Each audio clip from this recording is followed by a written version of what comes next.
Nicole's doing, because she's not using her name, and you're the second to left, right? She's not using her name, she's not using any of that. She wants to be Nicole Morris, the actor and singer who's doing her thing. And she'll tell me something, I'm like, Ken, oh my God, Nicole, he's like, thanks for telling me. I didn't know. Because now we have the theater relationship. You know, when I get texts from her, it's, hey, big brother, what would you do if this, or what's going on? Hey, baby sister. So we have that relationship. Sorry, Ken. No. And just to prove your point, so for those of you that have been following Douglas Week and the virtual conversations that have been just wonderful, so my older daughter Jenna, and my younger daughter Nicole, and my nephew Douglas Morris II did a conversation about what it means to be a descendant of Frederick and Anna Murray Douglass, and how does that fit into their careers and what they're trying to pursue. Please go online. There's lots of great content at douglasweek.org, but please go online and check out that conversation. It's so inspiring. I was so proud of all three of them. My heart was just so warm, and Mom, I know you loved it. But we didn't know about it until after they did it and it was online, so that proves your point. So I'm just going to take a few minutes just to talk about the Douglas family in Rochester. Right back, keep going. Okay, yeah. Who's next? And don't be late. I'll be right back. Douglas family in Rochester. The family spent 25 years in this city. It's the adopted home of Frederick and Anna Murray Douglass and the Douglass family. It's where he published a North Star newspaper, as you heard earlier, at the Talman Building, and it's where I consider he did his most important work. And I just want to tell you a story which ties into Ireland and how he got here. But I'm going to start with his enslavement. He was born with the name Frederick Augustus Washington Bailey. I'm not going to go through the whole story, but I'm going to fast forward to the point where he was in Baltimore as a teenage boy, and he meets Anna Murray, who was the first person in her family to be born free. She was working as a domestic servant, and they start to kind of like each other, start to have feelings for each other. And she was one of the first people to plant the seed of thought in his mind. Frederick, you're not meant to be a slave. I don't care what your enslaver tells you. And as they started to think about a future together, she said, Frederick, I don't want our children's father to be a slave. Now, had she not sold her personal belongings to help finance his estate, had she not thrown together or sewn the sailor's disguise that he would wear, who knows if he would have had the courage or the wherewithal to run away from slavery. And had that not happened, we would be a very different country sitting here today without the contributions of Frederick Douglass as the great abolitionist, Frederick Douglass as the first African-American nominated for Vice President of the United States, first African-American Ambassador and Consul General to Haiti, first African-American U.S. Marshal, first African-American Recorder of Deeds in the District of Columbia, and the first African-American to have a statue dedicated in his honor right here in Rochester, which was dedicated on my birthday, June 9th, 1899. I wasn't around then, but June 9th. A long-standing lament in our family that Anna has not been treated with the dignity and respect that she deserves, primarily from scholars, male scholars who look through their prism and how they portray her as this dark-skinned woman who they say never learned to read and write. She was in the kitchen, she was in the garden when people were coming to the house. Not true. We've been working with a scholar from the University of Edinburgh in Scotland. Her name is Celeste Marie Bernier. 8 volumes of books are going to be coming out next year about Anna and the Douglass family. And the first volume on Anna is 950 pages. When scholars said the information is not there, it's not there. And so we've been working very hard, but Rochester has been ahead of the curve because you all named school number 12 Anna Murray Douglass Academy and lifted up her life and legacy in 2016. So you've been ahead of the curve. We've been working very hard as a family to lift up her life and legacy, but also the legacy of their 5 children. She and Frederick were married for 44 years. They had 5 children together and 21 grandchildren, and they were a radical freedom-fighting collective. Anna was Frederick's equal partner in the struggle for freedom and the struggle against injustice. She was a conductor on the Underground Railroad out of their house here in Rochester, where school number 12 is right now. before that house was burned down by arson in 1872, forcing the family to move to Washington, D.C. She helped to ferry hundreds of freedom seekers to their freedom in Canada after the 1850 Fugitive Slave Law. Those who were escaping mostly from the Upper South had to go all the way to Canada, where they had abolished slavery in 1834. And Anna helped hundreds of freedom seekers. She fed and she clothed them and she put them on their way. So she is a very important part of the story. And anytime we talk about Frederick, we need to be talking about Anna. We need to be talking about the children. Again, they were a radical freedom fighting collective. And we are working very hard at the Frederick Douglass Family Initiatives to continue that legacy. We moved the organization to Rochester early 2019. We are working on the development of a Frederick Douglass Museum Center for Knowledge, Justice, and Equality. That's a 4 to 5 year project. We're in the developmental stages right now. We have to do a capital campaign. There's a lot of work to be done. Because I know when I first announced it on Frederick Douglass' birthday on February 14th, people were looking for the backhoes and the construction hats to show up the next day. So the expectation is it's going to be a 4 to 5 year project, but we have an incredible team that we're putting together. We'll be talking in the future about what that team looks like, and we're going to get this done. And again, because this was the adopted hometown of the Douglasses, it's where Frederick and Anna chose to be buried at Mount Hope Cemetery. We're going to do this here, and we need all of your support. We need you to come to us and say, how can I help, or this is how I'm going to help. So please do that. Before we move on to the next segment, I just want to take an opportunity to recognize the chair of Frederick Douglass Family Initiatives, Mike Smansky, if you can stand up. Say hello. We also have another board member, and I haven't seen him tonight, but I don't know if he's here, but I want to recognize Carvin Eisen, who's one of our board members. There he is, right there. He's lovely wife, just laying. Thank you for being here. And so with that, let's move on. Okay, well, you've queued us up quite well, Ken. Ken Morris Jr., everyone. You queued us up quite well. Besides the project that we're working on, there is a musical about Frederick out in the world called American Prophet. It had its world premiere at Washington, D.C.'s Arena Stage. Was it last year, Ken? Washington, Arena Stage. Was it last year? 6 weeks last summer. 6 weeks last summer. Yeah. Standing ovations every night. Yeah. Standing room only on Yeah. the last 2 weeks, and great reviews, rave reviews, which, by the way, every single review talked about Anna. We didn't know that Anna was so important in this story. Right. So we thought, although the creators of that musical are not here, we're going to give you a little peek into Anna's world with a song called Let the Storm Come. Am I still thinking? Are we almost ready to go? Okay. So, we wanted to, as Ken said, keep, hype Anna up. This is a song called Let the Storm Come by Marcus Cumming.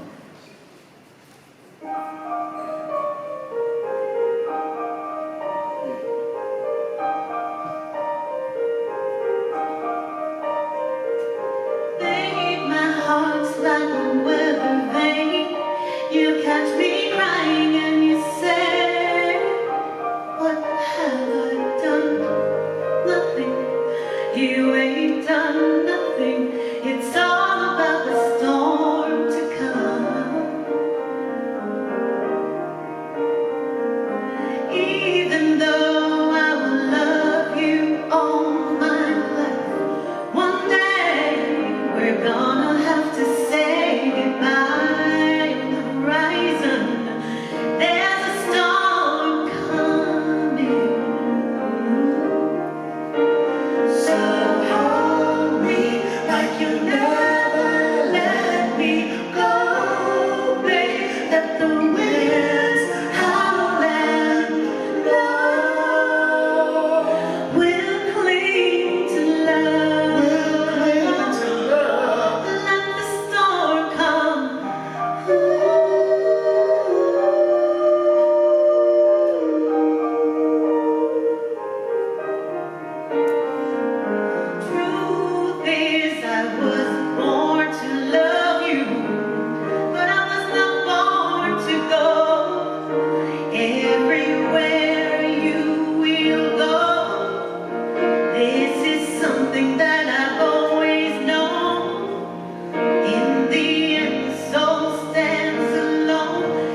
Thank you, Yasmin.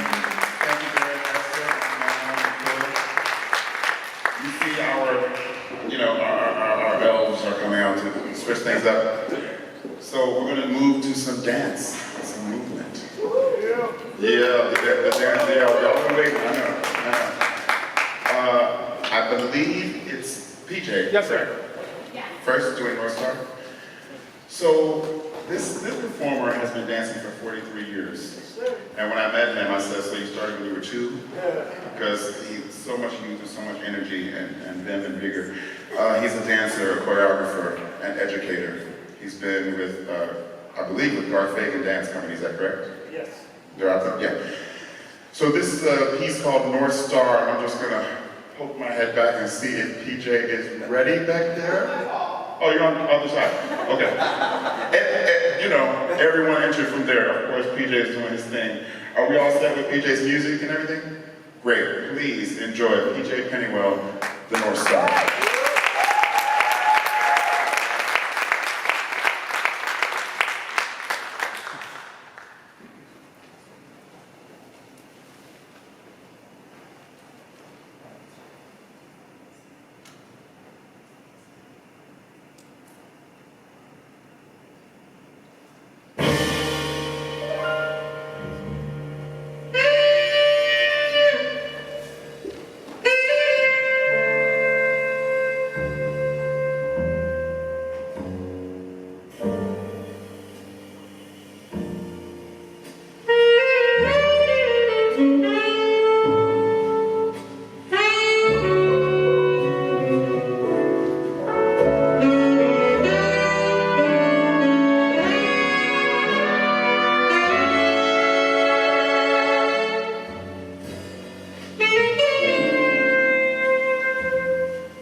enjoy it, but to have this opportunity and a night like this to talk to us about. It's called the North Star. Was that original music? Was this costume built for you? The way it moved? It was like, tell us a little bit about this piece. Yeah.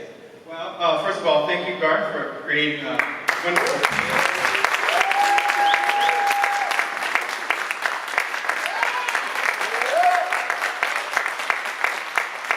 So that section was a section of the full suite called the North Star.